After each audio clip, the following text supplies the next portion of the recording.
Oke, shalom saudara. Apa kabar pagi hari ini? Oke, saya belasan tahun khotbah bicara di depan panggung baru kali ini pakai t-shirt nih. Tapi enak loh, adem ya. Dan nggak ribet gitu loh. Ya, oke, ya nggak apa-apa. Ya, saudara, topik pada hari ini sebenarnya saya gantikan Pak Jeff ya. Dan saya dipersiapkan topik ini adalah untuk untuk ibadah kedua. Ya, jadi topik ini lebih kepada kehidupan kita sehari-hari. Ya, dan judulnya adalah resilience mentality. Ya, resilience mentality. Jadi kalau diterjemahkan bahasa Indonesianya adalah mental tahan banting. Ya, tahan banting saudara. Saya akan bacakan saudara sebuah data. Ini data dilakukan oleh yang namanya World Economic Forum. Ya, World Economic Forum adalah sebuah lembaga dunia yang selalu melakukan penelitian. Lalu hasil penelitian ini selalu disebarkan kepada terutama para profesional dalam dunia kerja. Nah, mereka secara berkala itu melakukan penelitian. Apa sih keterampilan-keterampilan yang dibutuhkan untuk meresponi berbagai perubahan yang di luar? Ya karena setiap tahun Bapak Ibu, kalau saudara perhatikan, dunia usaha, dunia bisnis, dunia bekerja itu berubahnya luar biasa. Saya spesialisasi saya adalah strategic business. Jadi saya banyak membantu pengusaha bagaimana merancang strategi bisnisnya untuk berkembang dan untuk bisa make profit. Dan kita harus bisa meresponi di luar sana apa yang terjadi. Sehingga perusahaan itu apa yang harus mereka sesuaikan. Nah, World Economic Forum tiap 5 tahun dia melakukan prediksi. Di luar sana perubahan apa yang terjadi. Oleh karena itu keterampilan dan kompetensi apa yang harus kita sesuaikan. Harus kita rubah, ya kita udah rubah ya. Saya rasa topik resilience ini, resilient mentality, mentalitas tahan banting ini cocok nih di jam kayak begini. Ibadah sambil kepanasan, tapi nggak keganggu, betul nggak saudara? Tetap hati kita ada di dalam hadirat Tuhan, kita nggak terganggu oleh lingkungan situasi. Jadi cocok banget loh nih topik nih, ya sekalian latihan gitu loh. Nah, kalau saudara dari tadi ada mendengar kesempatan orang bersungut-sungut, itu perlu dicek tuh, tahan banting gak itu orang itu tuh. Jadi coba bilang kiri kanan, jangan mengeluh. 1, 2, 3. Oke, enjoy, just enjoy it. Just enjoy it. Anak saya sering bilang kalau saya lagi ngalamin tekanan ya, Pak, just embrace it. Embrace artinya peluk aja gitu loh ya. Nikmati gitu loh. Daripada kita stres. Nah saudara saya akan tampilkan 10 keterampilan yang diprediksi yang sangat dibutuhkan hingga tahun 2025. Nah udah ditampilkan ya di layar ya. Oke. Saudara ada 10 tapi saya nggak bahas karena ini memang bukan forumnya ngebahas hal ini. Sekali lagi ini data dikeluarkan oleh World Economic Forum. Saudara kalau perhatikan skill yang ke-9. Saya kasih tanda kotak warna merah. Itu disebutnya adalah resilience, stress tolerance, dan flexibility. Jadi Bapak Ibu, untuk kita bisa bertahan dalam dunia usaha. Untuk kita bisa bertahan di dunia kerja. Saudara sekarang nih ya, banyak karyawan yang kerja sama orang lain ketar-ketir loh. Gelombang PHK ini lagi kuat banget. Saudara kalau mendengar sosial media, ya perusahaan-perusahaan besar Bapak Ibu itu udah ngurangin karyawan tuh luar biasa banget. Startup company yang 5 tahun yang lalu, 4 tahun yang lalu itu luar biasa bertumbuhnya. Bapak Ibu sekalian kurangin karyawannya sangat signifikan. Jadi orang yang kerjanya sekarang banyak yang ketar-ketir. Ya saya lagi nangani satu klien anak muda usia 33 tahun, tiba-tiba bulan lalu dia bilang, kamu tidak kami akan perpanjang lagi. Ini orang pinter, lulusan Australia, lulusan Amerika, dan dia men-set up yang namanya omni channel marketing di perusahaannya dia. Omni channel marketing itu strategi yang baru di dalam marketing Bapak Ibu. Wah kenapa saya kan ya? Loh kok saya yang di PHK? Kenapa saya yang disuruh keluar? Nah perusahaan intinya nggak punya alasan yang kuat, sempat stres. Makanya dia ketemu saya, dia minta di mentor cara berpikirnya dia. Anda perhatiin, ke depan dunia usaha nggak lebih mudah karena banyak hal yang baru, teknologi banyak mengubah. Ya saya pernah sempat melihat teknologi robotics ya Bapak Ibu. Luar biasa teknik robotik itu akan mengancam berbagai bidang pekerjaan yang sangat teknikal. Jadi kalau kita nggak mau berubah, kita nggak resilience, kita menjadi VIP list yang bakalan kena PHK. Ini kalau yang kerja sama orang. Gak ada posisi aman Bapak Ibu di dalam dunia kerja kalau Anda kerja sama orang. Yang aman itu adalah orang yang memiliki skill resilience. Makanya di sini disebutnya resilience adalah skill. Sebuah keterampilan. Kalau yang namanya sebuah keterampilan harus dilatih. Enggak terjadi begitu aja. Enggak otomatis muncul. Yang namanya keterampilan itu perlu latihan yang bertahun-tahun. Itu resilience. Nah kalau gitu apa sih artinya resilient ya saudara ya? Nah sebuah pemahaman resilient. Resilient itu artinya, sekali lagi kalau bahasa Indonesia ya, tahan banting. Ini sebetulnya berasal dari kata yang digunakan konteksnya adalah pegas saudara. Ya saudara kalau lihat pegas ya, kalau pegas yang benar, yang nggak rusak, ketika ditekan ya Bapak Ibu sekalian, yang terjadi apa si pegas itu? Dia diem aja atau apa? Balik lagi, melenting ke atas. Ya, bahasa Inggrisnya bouncing, membal gitu. Ya, dia balik ke tingkat yang semula. Jadi istilah resilient itu berasal dari sebuah konteks ketika pegas yang ditekan, dia mental lagi, membal lagi Bapak Ibu ke posisi yang normal. Artinya jadi apa? Kalau kita bicara resilient. Resilient adalah kemampuan seseorang untuk bangkit kembali dari kesulitan atau kegagalan dengan cepat dan efektif. Enggak diem gitu ya. Intinya move on tapi ke tingkat yang lebih tinggi. Bapak Ibu, waktu 2 minggu yang lalu saya mengisi program inner healing. Saya dengar teman-teman dari inner healing, ini yang di Abalaf Industri ya. Pasien orang yang kena penyakit anxiety, ketakutan, kecemasan yang akut, itu semakin lama semakin banyak. Sampai kewalahan Bapak Ibu. Para konselornya ini menangani pasien-pasien jemaat-jemaat yang tingkat kecemasannya tinggi. Tingkat anxiety-nya tinggi. Bahkan dokter-dokter psikiater ini lagi kebanjiran pasien yang gak bisa tidur, tiba-tiba cemas yang berlebihan, tiba-tiba bisa nangis, gak mau kerja, ketakutan ini, ketakutan itu. Wow saya bilang, luar biasa.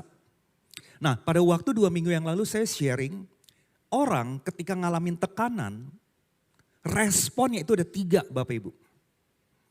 Salah satu respon ini yang potensi orang ini gampang sekali kena stres dan depresi berat.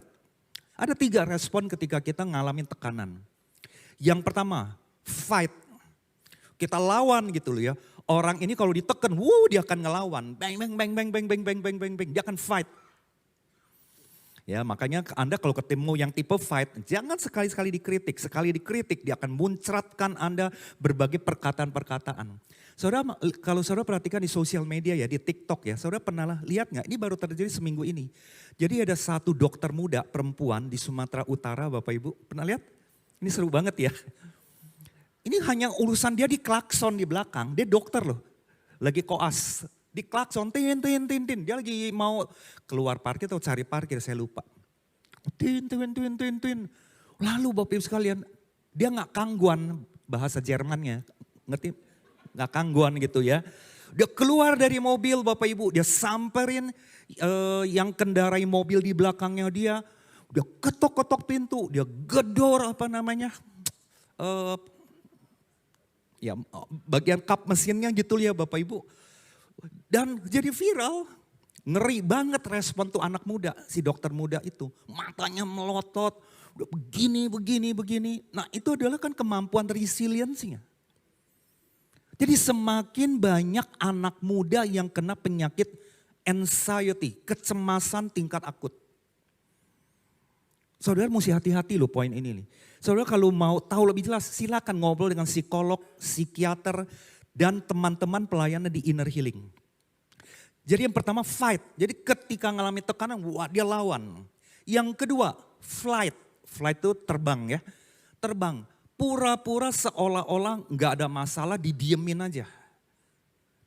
Dia pergi karaoke, dia nyanyi-nyanyi, dia ketemu teman, hahaha, dan nggak beresin masalah dan masalah itu masih menetap, itu flight. Nah yang paling parah, hati-hati ini buat anda nih ya yang masuk ke yang kategori ketiga, freeze. Freeze itu membeku. Jadi masalah tekanan yang didapat disimpan.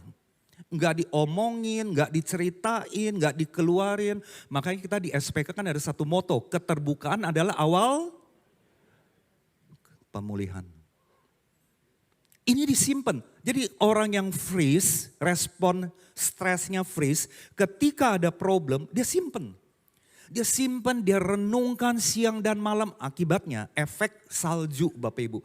Semakin lebar, semakin takut, semakin cemas, semakin khawatir. Yang freeze, tipe orang yang freeze ini. Yang paling gampang kena penyakit anxiety tingkat akut.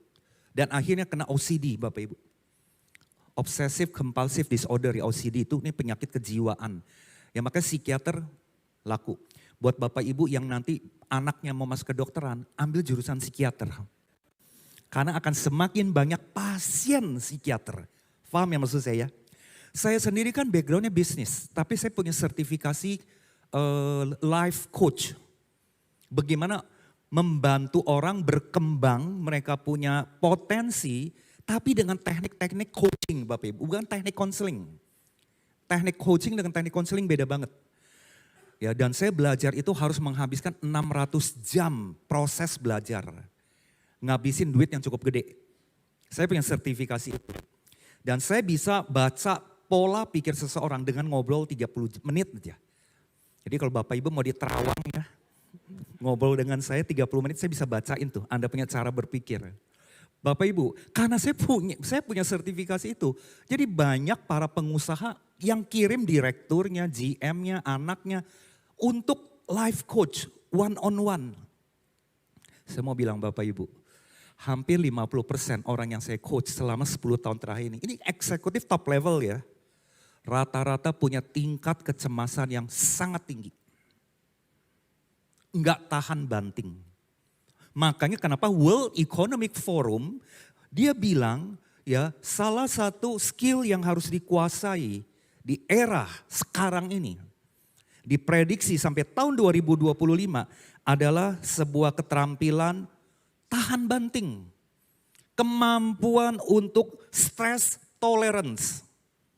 Ya, kemampuan untuk bisa fleksibel. Nggak gampang loh Bapak Ibu, ini ngomong kayak gini nggak gampang loh dipraktekin ketika ngalamin tekanan. Tapi karena ini sebuah skill, makanya perlu dilatih. Perlu dilatih, tidak terjadi otomatis. Ya, firman Tuhan udah banyak bicara tentang hal ini, tahan banting. Saya akan ajak saudara, kita baca di Yakobus 1 ayat 12. Yuk kita baca sama-sama di Yakobus 1 ayat 12 ya. Kita baca sama-sama ya Bapak Ibu sekalian ya. 1, 2, 3. Berbahagialah orang yang bertahan dalam pencobaan.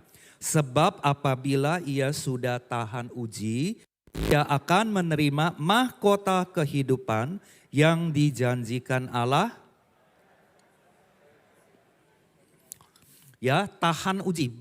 Alkitab tidak menuliskan itu tahan banting. Tahan banting kan istilah sehari-hari. Ya, tahan uji Bapak Ibu. Orang yang tahan uji, dia bilang firman Tuhan bilang mengatakan dia akan menerima mahkota kehidupan. Ya, dia akan bisa survive. Dia akan bisa terbang tinggi Bapak Ibu. Ya, ini termasuk bukan hanya di dunia kerja. Ini juga termasuk Bapak Ibu ketika ibu jadi ibu rumah tangga. Ya, jadi sebagai suami di keluarga. Ya, saya baru berurusan dengan sebuah keluarga Bapak Ibu sekalian, ini istrinya ditinggal oleh suaminya. Dan isi ibu ini punya anak. Anak ini baru usia 15 tahun. Di dalam diary-nya dia Bapak Ibu, tulisannya adalah kalau mau diterjemahkan, dia pakai bahasa Inggris, saya mau mati, saya mau mati, saya mau mati. Kenapa hidup saya ini sial banget. Saya adalah korban. Saya hidup nggak ada gunanya. Saya mau mati, mau mati. Dia kirim saya, dia foto Bapak Ibu mungkin ada 19 lembar. Intinya mau mati, mau mati, mau mati. Ini anak mengalami stres yang tingkat tinggi. Usia 15 tahun. Udah diusulkan datang ke dokter psikiater. Dan dokter psikiater bilang ini punya problem hormonal di otaknya yang bermasalah. Harus minum obat. Dikasih resep minum obat dan obatnya mahal banget. Jadi sekali tebus sampai 1 juta rupiah Bapak Ibu. Sedangkan si ibu ini ekonomi sangat-sangat sulit. Wah kalau dengar ceritanya kasihan banget. Si ibu ini harus menanggung anak yang mengalami stres yang luar biasa. Jadi Bapak Ibu, saudara perlu perhatikan. Keluarga saudara ngalamin kayak gitu enggak? Ya, 3 respon stres ini dimiliki enggak? Pasti dimiliki, tapi yang mana? Kalau masuk ke freeze, ada masalah diam-diam aja. Wah itu gawat Bapak Ibu, hati-hati. Hati-hati Bapak Ibu. Kita akan belajar dari Alkitab, satu tokoh yang luar biasa. Ini bisa dijadikan salah satu panutan bagaimana kita bercermin kemampuan dia tahan uji, tahan banting. Yaitu yang saya ambil dari Perjanjian Lama, yaitu Nabi Yeremia. Saya ceritakan sedikit dulu ya tentang Nabi Yeremia ya Bapak Ibu. Jadi Nabi Yeremia ini sejak usia muda itu dipanggil Tuhan, dipanggil Allah. Untuk menjadi, kalau saya bilang sih jadi humasnya ya, jadi public relations-nya Tuhan. Memberitakan kepada bangsa Israel yang bandelnya minta ampun, orang Yahudi yang keras kepala minta ampun Bapak Ibu, tentang hukuman yang mereka akan alami. Jadi Yeremia ini banyak bernubuat tentang apa yang terjadi kepada masa depan bangsa Israel. Intinya adalah, sebetulnya adalah intinya, menyuruh bangsa Yahudi dan bangsa Israel ini untuk bertobat. Ya, jadi dia harus menyuarakan itu. Dan dia dipanggil dalam usia yang masih muda sekali. Yeremia itu hidupnya di abad 7 sebelum Masehi. Nah Bapak Ibu sekalian, ketika hampir satu negara Bapak Ibu ngaco, ya tidak bertobat, tidak menyembah Tuhan, menyembah dewa-dewa segala macam. Ini ada satu orang anak muda yang harus menyuarakan suara Allah. Menyampaikan suara Tuhan Bapak Ibu sekalian. Bertobatlah, bertobatlah, bertobatlah. Intinya gitu Bapak Ibu. Saya mau tanya Bapak Ibu, dia akan mengalami banyak perlawanan enggak? Sangat. Kita lihat aja contoh waktu beberapa yang lalu Ahok ya gitu ya. Waktu ngeberesin DKI. Wah dia kan teriak-teriak terus tentang korupsi. Itu aja dibencinya minta ampun. Sampai di penjara. Yeremia juga ngalamin kayak gitu. Dia dicaci maki, dia dipukul. Dia di penjara. Sampai satu saat, saudara kalau mau baca nanti di rumah aja, Yeremia 20 khusus adalah ratapan Yeremia tentang tekanan-tekanan yang dia alami. Itu di Yeremia 20. Makanya Yeremia 20 itu seringkali disebutnya kitab ratapan seorang Yeremia. Dia ditunjuk oleh Tuhan tapi dia juga kayak sama kita manusia. Dia bisa takut. Dia bisa apalagi Bapak Ibu sekalian, khawatir. Nah kita lihat ya ketakutan dan tantangan apa yang dialami Yeremia. Nah yang nomor 1, dia dianiaya oleh para penguasa dan para pendeta pada waktu itu. Ada satu kejadian Bapak Ibu sekalian, Yeremia ini ceritakan tentang bahwa kamu bangsa Israel, kamu akan dibuang ke Babel. Dibuang ke Babel Bapak Ibu sekalian. Dan akhirnya itu terjadi pada waktu terjadi buang ke Babel Bapak Ibu sekalian, kejadian. Nabi-nabi palsu bilang gini, ya paling kita setahun 2 tahun kita dibuangnya. Saudara, Israel dengan Babel itu jauh sekali. Babel itu kira-kira kalau nggak salah di daerah Irak kalau nggak salah sekarang Bapak Ibu. Israel kan di pinggiran pesisir ya. Nah Bapak Ibu, Ketika mereka sampai di Babel, nabi palsu itu pada bilang paling setahun 2 tahun. Tapi Yeremia bilang enggak. Tuhan bilang 70 tahun. Wah, semakin diomongin gitu semakin dibenci Bapak Ibu. Jadi Yeremia mengalami tekanan satu negara loh Bapak Ibu. Satu bangsa yang sangat hebat sekali dianiaya. Yang kedua Bapak Ibu. Yeremia ini bukan termasuk orang yang pintar bicara. Bukan motivator. Nggak pinter ngomong, tapi Tuhan tunjuk dia. Saya mau tanya Bapak Ibu deh, yang di sini yang tipe introvert, yang kalem, nggak pinter ngomong. Lalu saya panggil untuk khotbah 30 menit, apa yang saudara rasakan? Bisa kencing di celana lu saudara. Atau dijadwalkan minggu depan saudara khotbah di panggung ini. Saudara bisa 7 hari nggak tidur loh saudara. Itu yang dialami Yeremia. Saudara bisa ngerti ya perasaannya Yeremia ya. Nggak pinter ngomong, tapi dia mesti menyuarakan itu ke bangsa ya Israel. Yang ketiga, dia dihina dan diolok-olok luar biasa. Saudara kalau baca saudara, wow, tekanannya super. Dan Yeremia mengalami ketakutan yang luar biasa. Karena dia tetap manusia Bapak Ibu. Walaupun Tuhan bilang Tuhan menyertai dia. Dan yang kelima, Yeremia mengalami frustasi dan kekecewaan yang bertubi-tubi. Gak ada yang mau denger. Gak ada yang mau peduli suara Tuhan ini disampaikan. Saudara yang jadi PKS, saudara nyampein firman, anggota sel saudara dikacangin saudara. Itu aja saudara udah kesel. Bagaimana si Yeremia Bapak Ibu sekalian? Nah pertanyaannya, bagaimana kok Yeremia bisa survive ngalamin tekanan itu? Kok dia bisa tahan banting bertahun-tahun? Nah kita mau belajar resepnya Bapak Ibu. Ya kita mau tahu dari mana sih sumber semangatnya si Yeremia saat mengalami tekanan-tekanan ini. Asal usulnya dari mana itu semangatnya. Nah Bapak Ibu saya mencatat ada 3 hal yang dilakukan oleh Yeremia. Dan ini kita bisa tiru. Kita bisa praktekkan di saat ini. Jadi untuk bisa tahan banting, Yeremia ini melakukan 3 disiplin saudara. Ini yang bisa kita tiru. Jadi ada 3 disiplin yang kita bisa atau harus lakukan untuk latihan resilience itu. Untuk tahan banting itu Bapak Ibu. Yang pertama, langkah pertama adalah bingkai ulang pikiran. Nanti saya jelasin. Disiplin bingkai ulang pikiran kita. Kalau bahasa Inggrisnya adalah reframing. Reframing. Yang kedua, disiplin menjaga semangat juang kita. Disiplin. Jadi intentionally ya, dengan sengaja Bapak Ibu, tidak otomatis. Dan yang ketiga, disiplin fokus pada janji Tuhan. Ya. Nah, kita akan masuk contoh yang pertama ya Bapak Ibu. Bagaimana bisa latihan. Ya, Anda latihan resilience skill. Bingkai ulang pikiran. Ya, bingkai ulang pikiran. Bapak Ibu, kata bingkai ulang itu, ini kayak kita punya foto. Kita punya foto ada frame-nya. Ternyata frame-nya nggak cocok. Frame-nya rusak. Maka frame-nya ini kita ganti. Kita bingkai ulang frame-nya supaya foto ini nggak jatuh. Nah itu artinya bingkai ulang ya Bapak Ibu. Teknik reframe ini banyak banget dipakai oleh para psikolog Bapak Ibu. Para psikolog, para ahli NLP, para terapis kejiwaan, mental dan sebagainya. Bingkai ulang.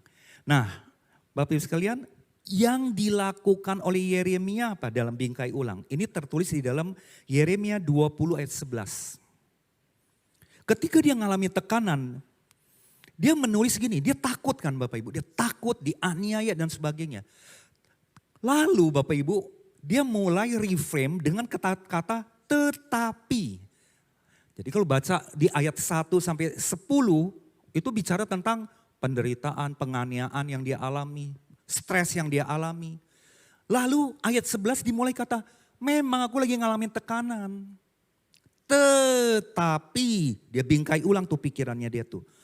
Tuhan menyertai aku seperti pahlawan yang gagah. Padahal dia ketakutannya masih luar biasa. Tapi dia bilang seperti pahlawan yang gagah. Sebab itu orang-orang yang mengejar aku akan tersandung jatuh dan mereka tidak dapat berbuat apa-apa. Padahal kenyataannya nggak kayak gitu. Faktanya nggak mendukung Bapak Ibu. Tapi dia reframe dia punya pikiran. Mereka akan menjadi malu sekali sebab mereka tidak berhasil. Suatu noda yang selama-lamanya tidak terlupakan. Ya Tuhan semesta alam yang menguji orang yang benar. Yang melihat batin dan hati. Biarlah aku melihat pembalasanmu terhadap mereka. Jadi dia mengubah sudut pandangnya. Walaupun fakta kenyataan belum sesuai. Itu adalah teknik bingkai ulang. Jadi Bapak Ibu sekalian, bingkai ulang, teknik bingkai ulang kalau dalam bahasa sederhana. Ya ini gambarnya Bapak Ibu sekalian.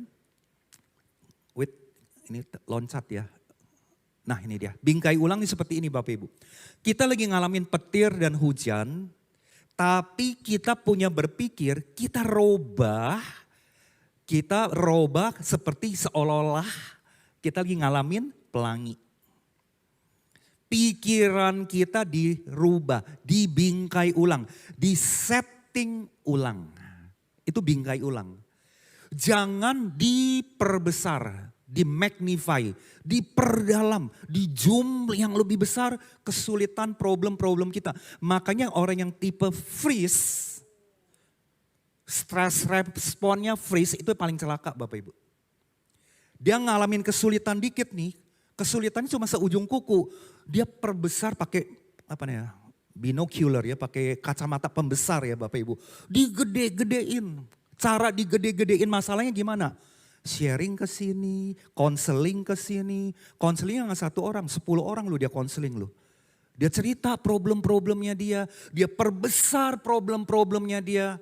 Ini yang tipe fight dan tipe flight. Tipe freeze ketika ada problem, dia simpen, dia berandai-andai. Kalau nanti kayak begini gimana ya? Kalau nanti kayak begini gimana ya? Kalau nanti kayak begitu gimana ya? Saya 4 tahun yang lalu nangani satu orang, ini anak pengusaha usia 45 tahun Bapak Ibu. Dia ketakutan mati, intinya takut mati aja Bapak Ibu. Nah dia takut mati sumber asal usulnya dari mana? Nah saya mau tanya Bapak Ibu, siapa yang di sini masih punya anak-anak di bawah 18 tahun? Di bawah 18 tahun, coba angkat tangan. Lumayan banyak ya, 30% ya. Yang 70% udah punya pada cucu ya. Udah pada punya cucu ya. Cuma 30% yang angkat tangan. Jadi ceritanya begini Bapak Ibu, kelas 6 SD, ini anak memang waktu kecil itu introvert, penakut dan pendiam. Papanya bilang ini gue mesti ajar nih. Jadi anak laki gak boleh kayak begini. Maka disuruh dipaksa ikutan ekstrakurikuler, pelajaran di sekolah, ikutan taekwondo. Ikutan taekwondo Bapak Ibu. Anak ini ketika tahu diajak taekwondo, dia ketakutan. Tapi gak bisa nolak. Besoknya mau ikutan taekwondo, malam yang dia gak bisa tidur. Ketika besok ikutan kelas taekwondo, beneran aja Bapak Ibu. Entah bagaimana caranya dia kena pukul. Takut sekali dia. Tipenya stress responnya adalah freeze. Dia gak cerita kepada papa dan mama. Dan itu Bapak Ibu berlangsung 1 tahun selama kelas 6. Jadi tiap hari menjelang hari taekwondo dia udah ketakutan luar biasa. Gak pernah cerita papa mama. Papa mama gak melihat itu ada problem. Ini kejadian yang ke-1. Kejadian kedua, dia pindah sekolah. Ke sekolah yang semuanya cowok. Dia kecil, tubuhnya kecil Bapak Ibu. Di kelasnya dia di SMP 1, ada satu anak yang bodinya gede, sering ngebully dia. Sering ngebully dia Bapak Ibu. Ketakutan lagi.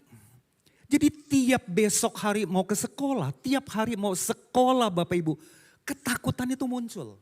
Enggak pernah cerita kepada papa mama. Saudara itu terjadi di SMP 1, SMP 2, SMP 3. Semua disimpan dan ketakutannya efek snowball, efek salju semakin melebar, semakin melebar, semakin melebar. Puncaknya ini ketika dia udah university selesai, dia udah kerja sama papanya, suatu saat ketika dia usia 30-an, mamanya meninggal dunia, kena cancer. Ketika dia mendengar mamanya, dia dekat sekali dengan mamanya, dengan papa gak deket. Akhirnya Bapak sekalian apa yang terjadi? Ketika dia meninggal dia sangat sedih, Dia masuk ke kamar jenazah mamanya, dia kunci pintu, nggak boleh siapa-siapa yang masuk. Selama 1 jam dia nangis tanpa diketahui oleh orang. Itu puncak sebuah pemikiran, dia takut mati dan ditinggalkan. Ketika dia menikah Bapak Ibu, dia punya anak, beberapa anak Bapak Ibu. Nah ini efek OCD-nya muncul. Stresnya ini berkembang jadi OCD Bapak Ibu, ketakutan yang berlebihan. Dia melarang istrinya pergi kemanapun diantar pakai supir. Anaknya sekolah juga nggak boleh pakai supir. Yang harus ngantar suami dan anak adalah diri dia. Karena dia nggak percaya supir. Kalau supirnya nyetir nanti mati gimana? Bertahun-tahun seperti itu, papanya sampai pusing. Ini anak saya lagi persiapan jadi CEO, tapi kok sekarang jadi kayak profesi kayak supir, ngerti gak maksud saya? Pagi nganterin anak, sore jemput anak.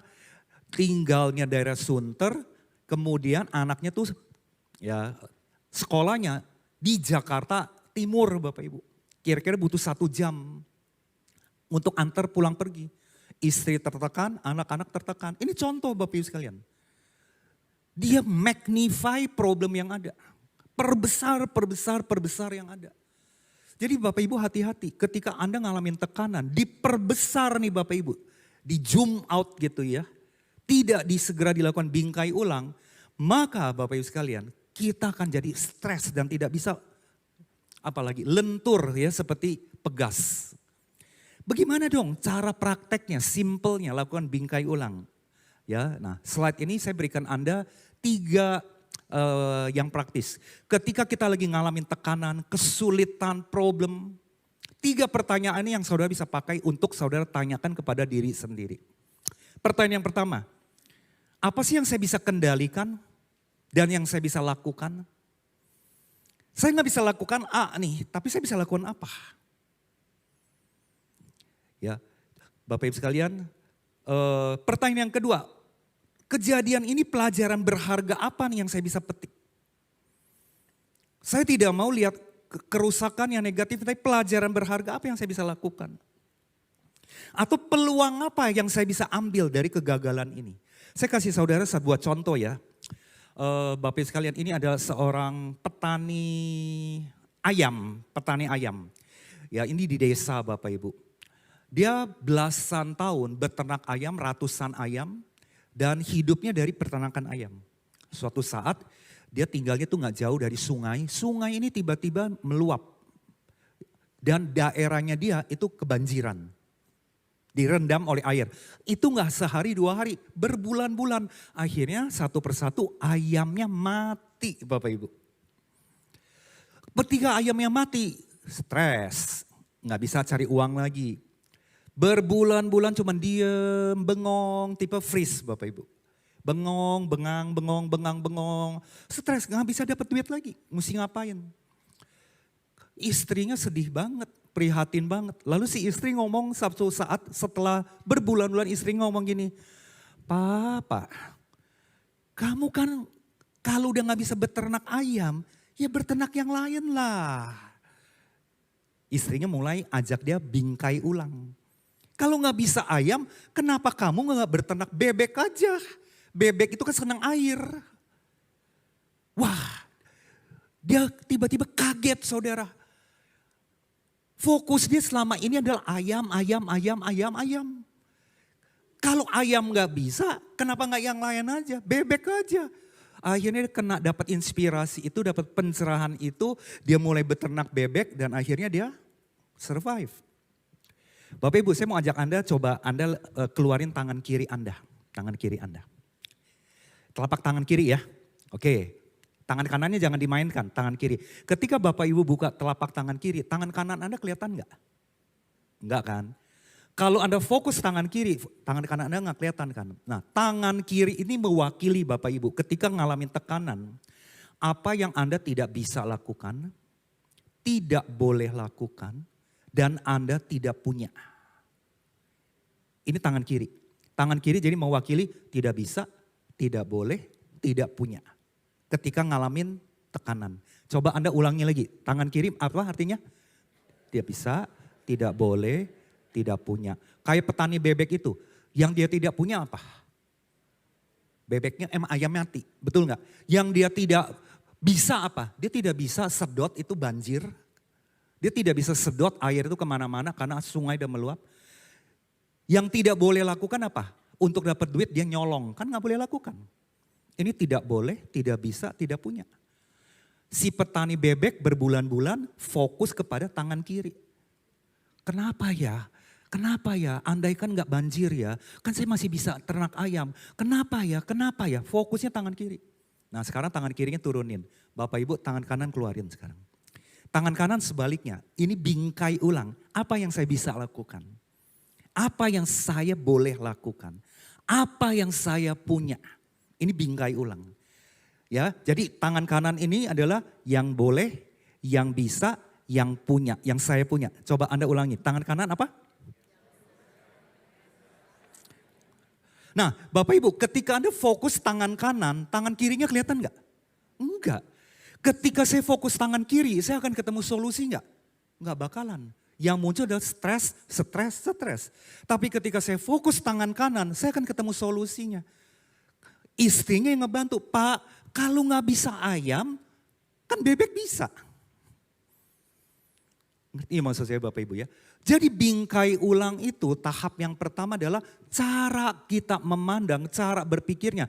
Jangan diperbesar yang nggak bisanya, nggak bolehnya, nggak punyanya. Yang kita perbesar adalah saya bisa apa ya? Ketika ngalamin tekan ini saya bisa apa ya? Apa yang saya boleh lakukan ya? Apa yang saya masih punya ya? Suatu saat saya ketemu orang yang 2 tahun lagi mau pensiun. Ini seorang pria Bapak Ibu. Dia udah 2 tahun lagi udah mau pensiun. Dia bilang, Pak Freddy saya udah stres loh. Saya nggak tahu kalau nanti saya pensiun nanti saya cari duitnya gimana. Saya ini adalah bagian teknik di bagian servis dia bilang. Saya bingung Pak. Saya nggak punya apa-apa Pak. Untuk bisa cari uang lagi ketika saya pensiun.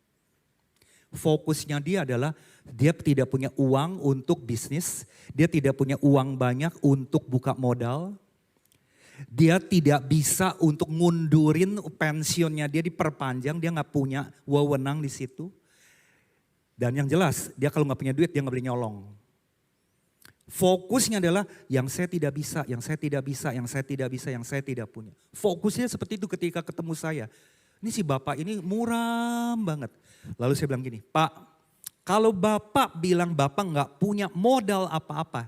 Ayo Pak, saya tulisin ya buat bapak ya. Yang bapak punya ya, saya ambil kertas, saya tulis Bapak Ibu. Yang bapak punya nih Pak ya. Untuk bapak bisa berjuang untuk cari uang. Bapak punya 2 kaki yang nggak lumpuh. Bapak punya 2 tangan yang masih utuh. Bapak punya 2 mata yang masih bisa ngelihat. Bapak punya otak enggak geger otak. Bapak sehat otaknya. Bapak masih punya teman. Bapak punya network. Bapak punya keluarga yang dukung Bapak. Bapak punya pengalaman kerja selama ini. Saya bikin daftarnya kira-kira ada 20 poin. Saya kasih dia lihat. Menurut Bapak gimana? Lalu dia bilang gini, iya ya. Kok aku gak kepikiran ya? Aku kok ngelihat ininya ya? Yang aku lihat adalah yang gak ada, yang gak bisa dan gak punyanya ya. Bapak Ibu bisa ambil cerita ini, maknanya Bapak Ibu. Bingkai ulang itu adalah tahap pertama di dalam pikiran kita ketika kita mengalami tekanan. Saya kasih saudara satu contoh. Ini adalah seorang pramugari Bapak Ibu. Ini cerita orang Filipina ya. Pada waktu COVID, Anda udah tahu ya semua dirumahkan, gak dapat duit lagi dan sebagainya. Gak bisa terbang lagi. Dia punya pendidikan adalah di bidang penerbangan, pramugari. Pekerjaannya di pramugari, tiba-tiba hilang. Stres dong Bapak Ibu. Kalau mikirin tangan kirinya akan stres. Lalu dia bertanya kepada dirinya, apa yang aku bisa lakukan? Apa yang aku bisa? Akhirnya dia dapat sebuah ide, dia jualan alpukat secara online dan survive Bapak Ibu. Jadi kalau berita ini sampai tersiar di sosial media internasional, ini berarti ada sesuatu yang betul-betul menonjol. Dia punya penghasilan luar biasa Bapak Ibu. Jadi artinya Bapak Ibu, ini sebagai salah satu contoh, dia fokus ke tangan kanan. Apa yang saya bisa lakukan? Reframe, bingkai ulang. Ya. Nah contoh satu lagi. Ini kelas kakap Bapak Ibu. Namanya Siriwat. Siriwat ini adalah konglomeratnya Thailand. Dia konglomeratnya Thailand Bapak Ibu. Orang ini duitnya luar biasa banyak tapi juga suka judi dan suka ngutang. Tapi bisnisnya berkembang. Suatu saat tahun 98 krisis finansial. Bapak Ibu sekalian dolar kalau Indonesia masih ingat nggak dari berapa jadi berapa tahun 98. Bapak Ibu di sini udah lahir belum ya tahun 98 ya? Udah? Berapa kira-kira Bapak Ibu sekalian? 20 ribuan ya kalau nggak salah ya. Tadinya berapa? 2 ribuan. 10 kali lipat. Dia ngutangnya hutang US dollar. Hutang dalam US dollar Bapak Ibu. Tiba-tiba hutangnya menjadi 10 kali lipat. Dia punya aset semuanya disita termasuk rumahnya. Ketika disita masih meninggalkan hutang 180 miliar in rupiah. Beberapa teman dekatnya udah pada bunuh diri. 3 bulan dia bengang-bengong, gak tahu mesti ngapain. Dia fokus kepada apa yang hilang, yang tidak dia punya lagi, yang tidak dia bisa lakukan, yang dia tidak boleh lakukan. Fokus ke tangan kiri, 3 bulanan Bapak Ibu. Tiba-tiba di bulan keempat istrinya suatu saat pagi-pagi menyiapkan makan paginya dia, bikin makan sandwich. Istrinya bikin sandwich. Dia lagi bengong makan sandwich nih Bapak Ibu. Loh kok enak ya? Kok enak ya sandwichmu ya? Lalu mulai deh otaknya dia mulai bingkai ulang. Kok aku goblok banget ya? Selama ini kok aku gak perhatiin istriku pandai bikin sandwich ya? Saya harus jual sandwich. Saya mulai apa yang saya punya. Saya mulai apa yang saya bisa. Saya mulai apa yang saya boleh lakukan. Dia pun mulai jual sandwich. Hari pertama dia suruh bikin sandwich, istrinya bikin 40 sandwich. Caranya bagaimana Bapak Ibu sekalian? Dia jual pakai lapak, buka lapak gitu loh. Di pasar. Enggak laku. Enggak laku Bapak Ibu, dia bagi-bagiin orang gitu ya. Dia bagiin kelenteng gitu ya, viara. Hari kedua, enggak laku. Hari ketiga, enggak laku. Hari ketujuh, enggak laku. Dia mulai bingkai ulang lagi. Apa yang saya harus lakukan ya? Apa yang boleh saya lakukan ya? Apa yang saya bisa lakukan ya? Dia bingkai ulang lagi pikirannya dia. Setelah itu Bapak Ibu dia bilang, wah kalau gitu gue salah nih. Jualannya dibuka lapak kayak begitu, ya sandwich jadi keras kan Bapak Ibu kalau di lapak kayak begitu. Dia mulai pikir, kalau gitu saya mau pakai kayak cooler boxnya tukang es krim, Bapak Ibu tahu ya. Ya yang tenteng kayak gitu tapi ada penghangatnya Bapak Ibu. Jadi orang beli sandwich itu rotinya masih hangat. Dia coba cari caranya itu.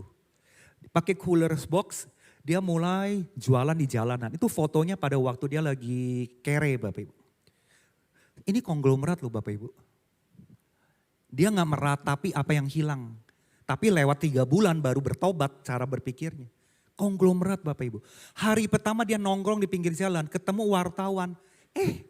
Kamu yang aku pernah wawancara kan. Kamu kan orang kaya itu kan.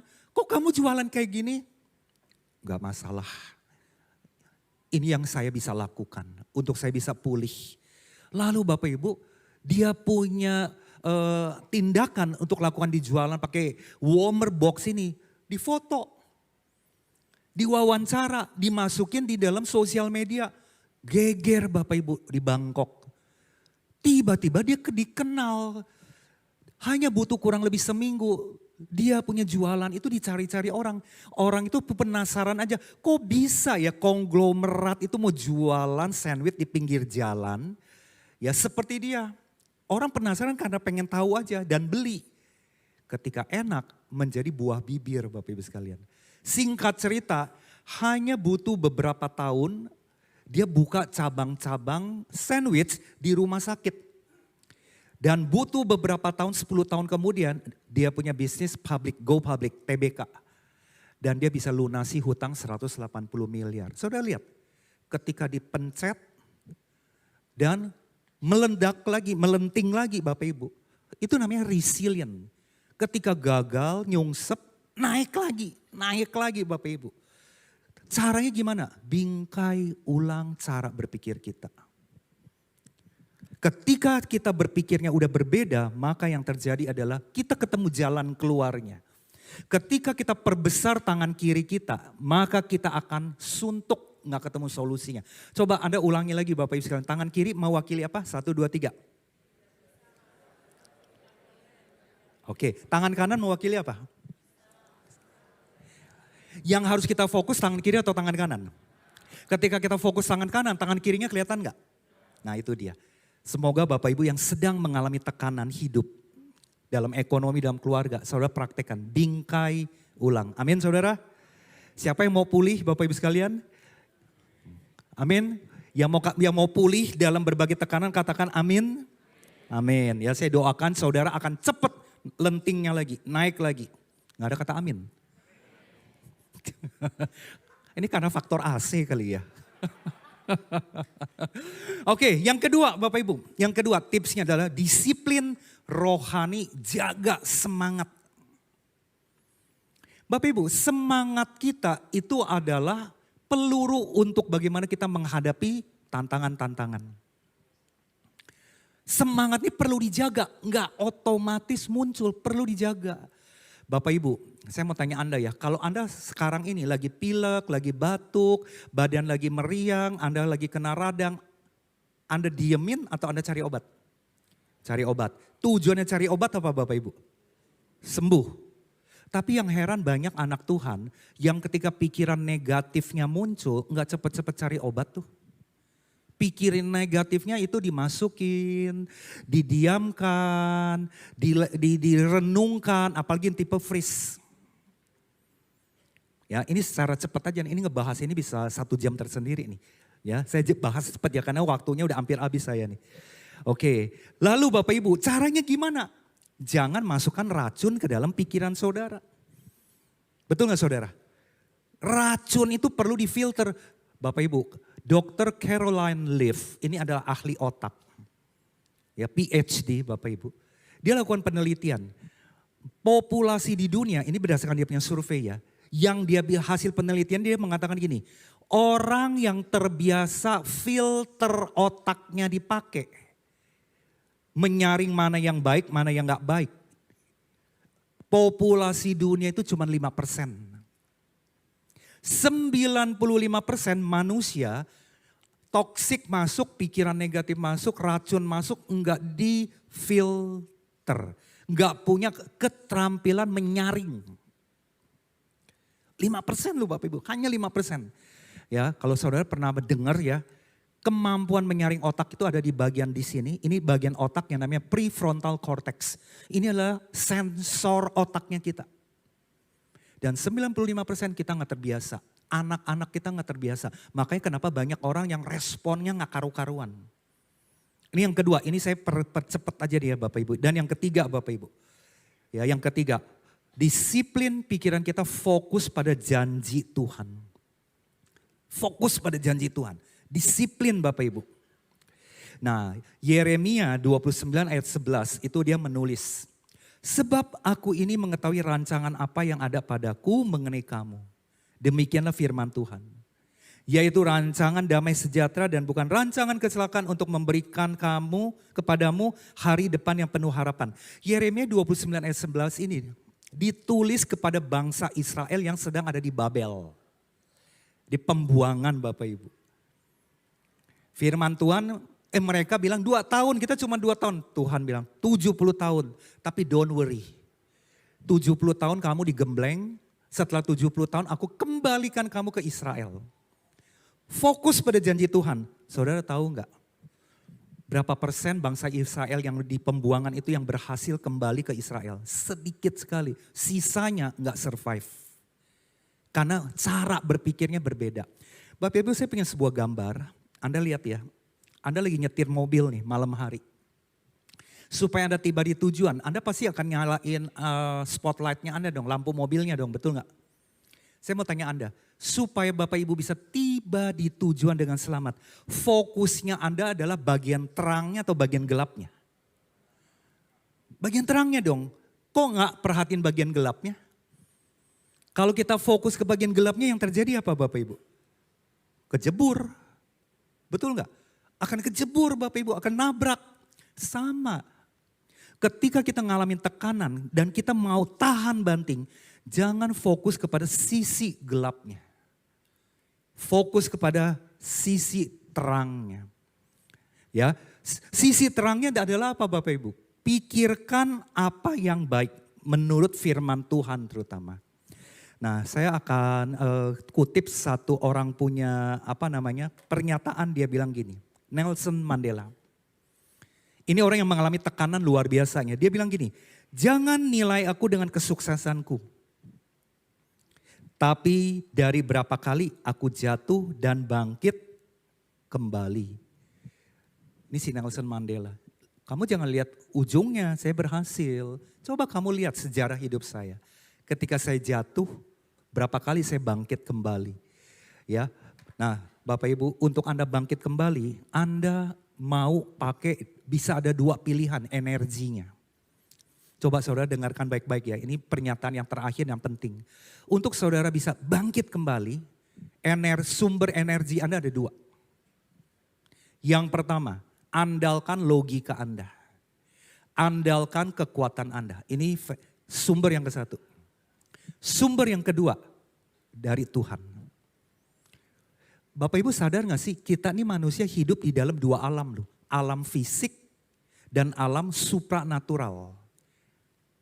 Alam supranatural itu ada kekuatannya ada dua. Kerajaan gelap dan kerajaan terang. Kerajaan terang adalah kerajaan Allah. Kerajaan gelap adalah kerajaan iblis. Banyak orang Bapak Ibu ke Gunung Kawi, dia mengandalkan supranatural yang kerajaan gelap. Kita anak Tuhan mengandalkan supranatural kerajaan Allah. Betul gak Bapak Ibu? Jadi ada dua sumber. Saya mau ajak Anda coba berpikir. Saudara mau mengandalkan yang mana? Kekuatan sendiri atau saudara mau mengandalkan kekuatan supranatural dari Tuhan yang memberikan kita kekuatan ketika kita ditekan. Kita bisa lenting kembali Bapak Ibu sekalian. Kita bisa naik lagi. Ya. Nah, Bapak Ibu sekalian, sebetulnya materi ini adalah materi program yang namanya PDK. Ya, PDK itu adalah pelayanan dunia kerja Bapak Ibu.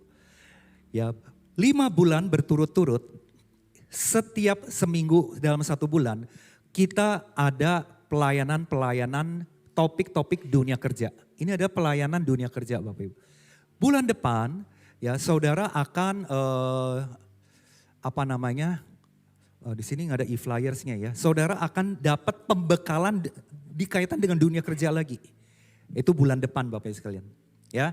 Nah, Bapak Ibu sekalian sekali lagi. Anda belajar apa lewat khotbah hari ini? Mau nggak Bapak Ibu? Anda punya keterampilan tahan banting. Bapak Ibu mau nggak? Kalau yang mau katakan amin.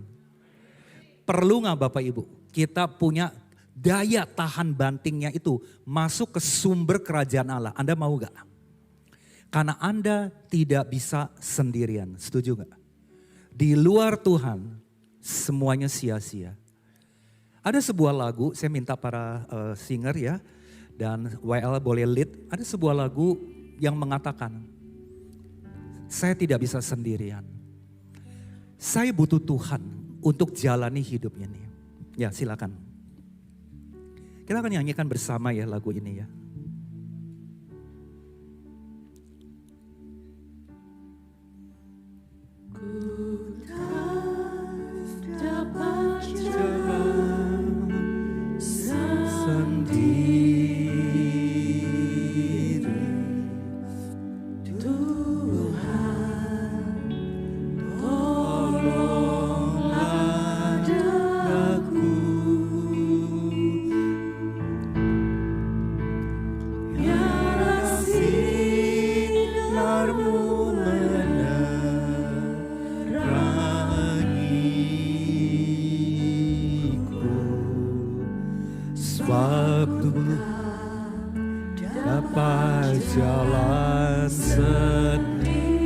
Saudara letakkan tangan kanan saudara di dada saudara sambil nyanyikan lagu ini. Saudara resapi kata demi kata.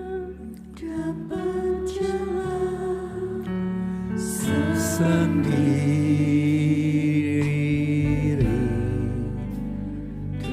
Tuhan, tolonglah daku. Biarlah sinarmu menerangiku, sebab Tuhan dapat jalan sendiri. Bolehkah saudara kita nyanyikan sambil bangkit berdiri Bapak sekalian ya. Satu bait lagi.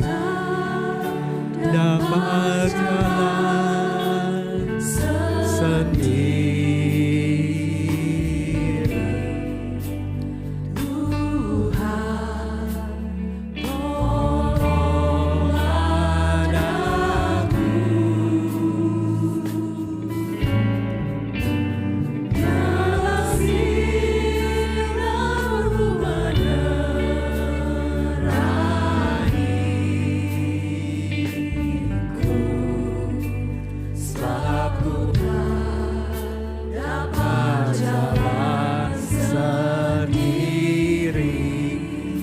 Hanya musik saja saudara.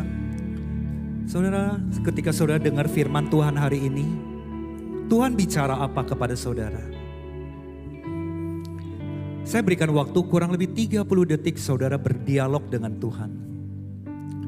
Apakah selama ini saudara sudah disiplin rohani, membangun ketahanan mental lewat firman Tuhan, mengandalkan firman Tuhan? Ketika saudara menghadapi cobaan hidup saudara, pakai kekuatan sendiri ada batasnya. Tapi firman Tuhan hari ini mengingatkan kita kembali, Tuhan aku mau tahan banting, hanya menggunakan kekuatan-Mu, pakai firman-Mu Tuhan. Tuhan tolonglah aku Tuhan. 30 detik silakan saudara boleh doa secara pribadi masing-masing.